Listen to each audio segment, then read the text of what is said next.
জুলাই জাতীয় সনদ ও পিআর পদ্ধতিতে নির্বাচন সহ ৫ দফা দাবিতে দেশের বিভিন্ন জেলায় বিক্ষোভ মিছিল ও সমাবেশ করেছে জামায়াত। সকালে লক্ষ্মীপুর প্রেস ক্লাবের সামনে থেকে বিক্ষোভ মিছিল বের করে দলের নেতাকর্মীরা। মিছিলটি শহরের গুরুত্বপূর্ণ সড়ক প্রদক্ষিণ শেষে জেলা প্রশাসক কার্যালয়ের সামনে গিয়ে শেষ হয়। এ সময় জামায়াত নেতারা জুলাই সনদ নিয়ে টালবাহানা না করতে সরকারের প্রতি আহ্বান জানান। একই দাবিতে জামালপুরের জেলা প্রশাসকের কাছে স্মারকলিপি দেন জেলা জামায়াতের নেতাকর্মীরা।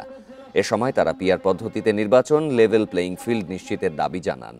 নাটোর শহরের ভবানীগঞ্জ মোড় এলাকা থেকে বিক্ষোভ মিছিল বের হয়। পরে সমাবেশে বক্তারা ফ্যাসিস্ট আওয়ামী লীগের বিচার ও জাতীয় পার্টি সহ তাদের দোসরদের রাজনীতি থেকে নিষিদ্ধের দাবি জানান। নরসিংদী পৌর শহরের শিক্ষা চত্বর এলাকায় বিক্ষোভ সমাবেশ করে দলের কয়েকশো নেতাকর্মী।